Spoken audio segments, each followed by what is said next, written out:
Friends, આજે આપણે એકદમ જ્યુસી અને એકદમ ક્રિસ્પી જલેબી બનાવીશું. જલેબી બનાવતી વખતે જો થોડીક જ નાની નાની બાબતોનું ધ્યાન રાખવામાં આવે તો અસલ માર્કેટ જેવી જલેબી ઘરે પણ બનાવી શકાય છે. તો આજે હું તમને જલેબી એકદમ ક્રિસ્પી કેવી રીતે બનાવી અને એકવાર બનાવી લીધા પછી એ ઢીલી ના પડી જવી જોઈએ, લાંબા સમય સુધી ક્રિસ્પી કેવી રીતે રહે એની બધી ટ્રિક્સ અને ટિપ્સ હું આજે તમારી સાથે શેર કરીશ.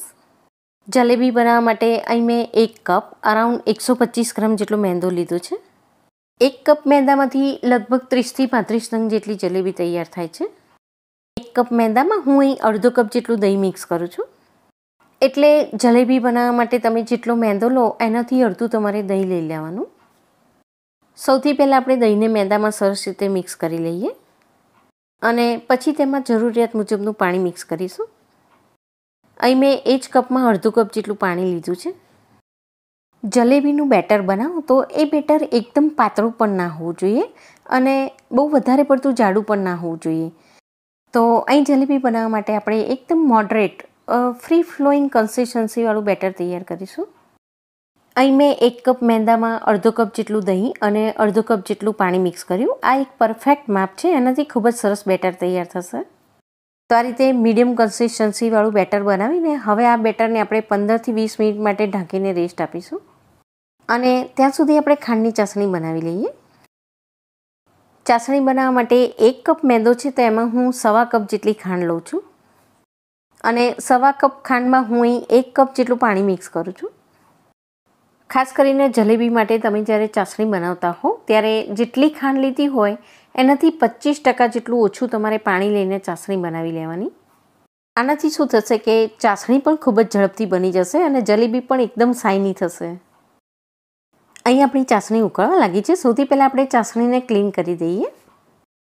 અહીં તમે 2 ટેબલસ્પૂન જેટલું દૂધ મિક્સ કરી દેશો એટલે ખાંડમાં જે કંઈ કચરો ઇમ્પ્યોરિટીઝ હશે એ બધી જ ઉપર આવી જશે.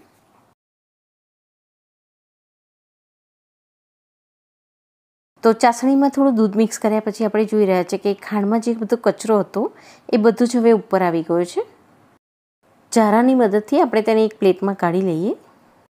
તો આ રીતે થોડું દૂધ મિક્સ કરી દેશો તો ખાંડમાં જે કચરો હશે એ બધો જ બહાર નીકળી જશે એટલે જલેબીનો કલર અને ટેસ્ટ એ પણ ખૂબ જ સરસ તૈયાર થશે.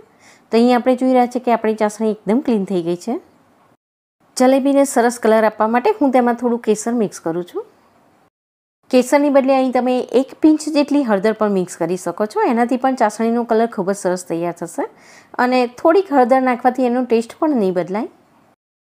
જલેબી માટેની ચાસણી આજે આપણે અહીં અડધાથી 1 તાર વચ્ચેની બનાવીશું. ચાસણી અહીં જો તમે એકદમ પાતળી રાખશો તો એમાં પાણીનું પ્રમાણ વધારે હશે એટલે એ વખતે જલેબી ચાસણી પીને એકદમ ઢીલી થઈ જશે. હવે ચાસણીમાં હું અહીં અડધું લીંબુ નીચોવી દઉં છું. અહીં અડધી ચમચી જેટલો લીંબુનો રસ મિક્સ કરશો તો ખાંડનું ક્રિસ્ટલાઇઝેશન નહીં થાય. તપેલીની કિનારી પર પણ અને ચાસણીની અંદર પણ ખાંડના જે સોલિડ વ્હાઇટ કલરના લમ્સ આવી જતા હોય છે એ નહીં આવે.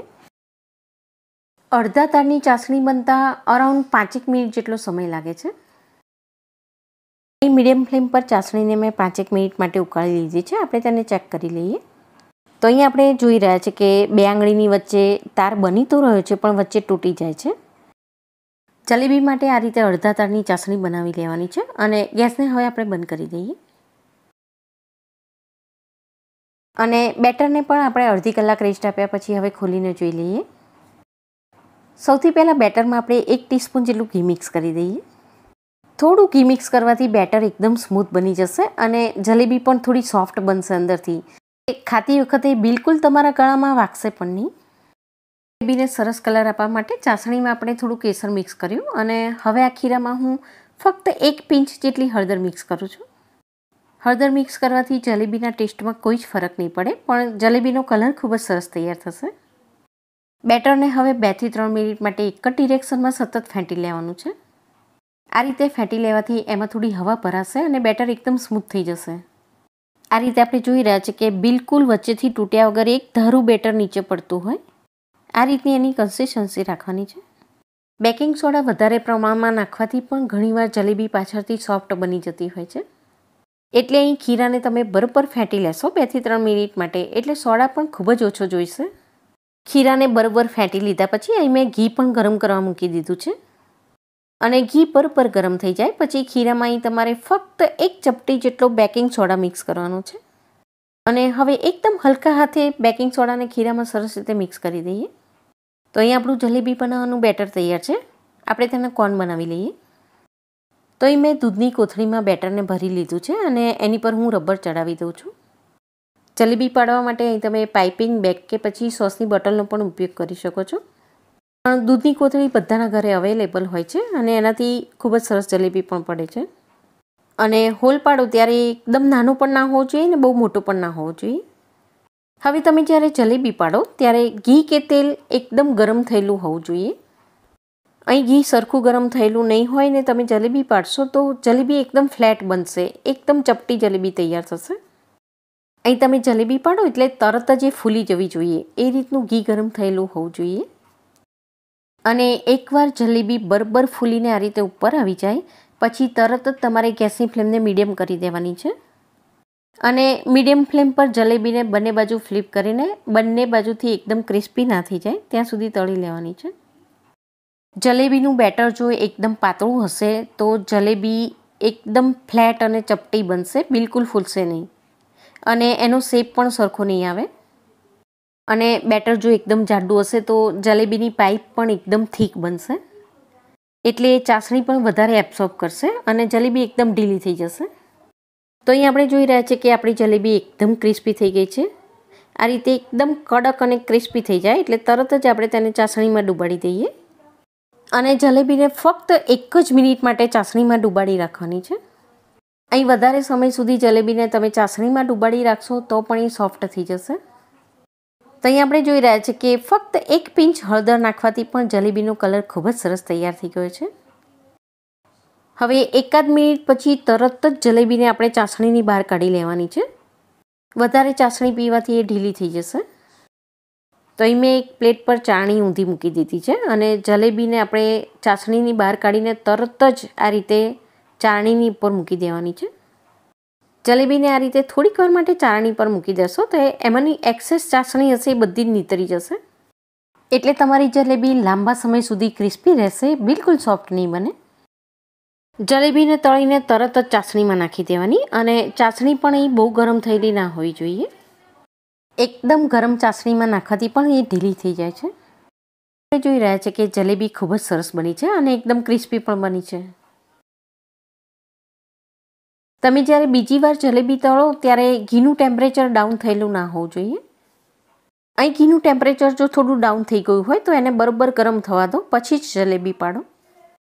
જલેબીનું બેટર જો થોડું જાડું હશે તો જલેબી એકદમ જાડી બનશે અને ચાસણી પીને એને સરખી તળી નહીં હોય તો એ રબર જેવી થઈ જશે. એટલે બેટર જો થોડુંક પણ જાડું રહી ગયું હોય તો એમાં થોડુંક પાણી નાખીને તમારે એને પાતળું કરી દેવાનું. અને બેટર જો થોડું વધારે પાતળું થઈ ગયું હોય તો એમાં થોડું મેદો મિક્સ કરી દેવાનું. જલેબી પાડી લીધા પછી એકદમ ફૂલીને ઉપર આવી જાય એટલે તરત જ ગેસની ફ્લેમને આપણે મીડિયમ કરી દેવાની છે. અને મીડિયમ ફ્લેમ પર બંને બાજુથી એકદમ ક્રિસ્પી અને ગોલ્ડન બ્રાઉન થાય ત્યાં સુધી તમારે તેને તળી લેવાની છે.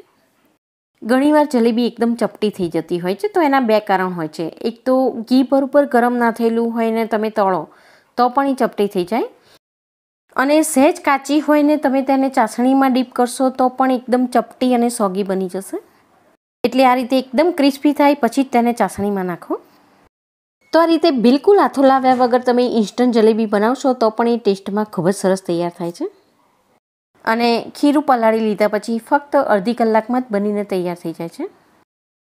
અને જલેબી પાડો ત્યારે થોડીક વચ્ચે જગ્યા રાખવાની એટલે સરખી રીતે ફૂલી પણ શકે. અને ચાસણી પી લીધા પછી ફૂલે ત્યારે જલેબીની પાઇપ પણ એકબીજા સાથે સ્ટીક ના થઈ જવી જોઈએ એટલે એનો શેપ પણ જળવાઈ રહેશે. અને જલેબી બનાવવાની ચાસણી બનાવો એ પણ તમારે અડધાથી 1 તાર વચ્ચેની તૈયાર કરવાની છે. થોડી સ્ટીકી હોવી જોઈએ એટલે જલેબી ચાસણી પીને એકદમ ઢીલી પણ નહીં બને અને ઉપરથી જલેબી એકદમ ચળકાટવાળી ચમકદાર થશે. તો એ મેં બધી જ જલેબી બનાવી લીધી છે અને છેલ્લી બેચ પણ મેં ચાસણીમાં નાખી દીધી છે. તો ફ્રેન્ડ્સ, આવી નાની નાની બાબતોનું ધ્યાન રાખીને જો તમે જલેબી બનાવશો તો જલેબી ખૂબ જ સરસ તૈયાર થશે. આમાં આપણે બિલકુલ કલર પણ મિક્સ નથી કર્યો તો પણ એનો કલર ખૂબ જ સરસ તૈયાર થયો છે અને એકદમ ક્રિસ્પી પણ બની છે. અને એકદમ જ્યુસી પણ બની છે. દશેરા જેવા તહેવારમાં આપણે ફાફડા સાથે જલેબી એન્જોય કરતા હોઈએ છીએ અને ઉત્તરાયણ હોય ત્યારે ઊંધિયા સાથે એન્જોય કરતા હોઈએ છીએ. તો હવે પછી ઘરે પણ એકવાર જલેબી ટ્રાય કરી જોજો, ખૂબ જ સરસ તૈયાર થાય છે.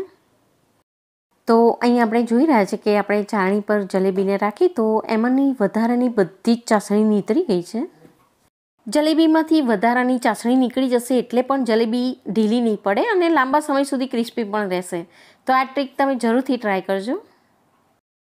અને ચાસણી પણ ફક્ત 2 ટેબલસ્પૂન જેટલી જ બચી છે. તો ફ્રેન્ડ્સ, ફેસ્ટિવલ્સ હવે નજીક આવી રહ્યા છે તો આ જલેબી બનાવીને તમે પણ જરૂરથી ટ્રાય કરજો. અને તમને જો મારી આજની રેસીપી પસંદ આવે તો બીજી આવી અનેક રેસીપી શીખવા માટે ચેનલને સબસ્ક્રાઈબ કરવાનું ના ભૂલશો. એક નવી જ રેસીપી સાથે આપણે ફરી ચોક્કસ મળીશું. Thank you.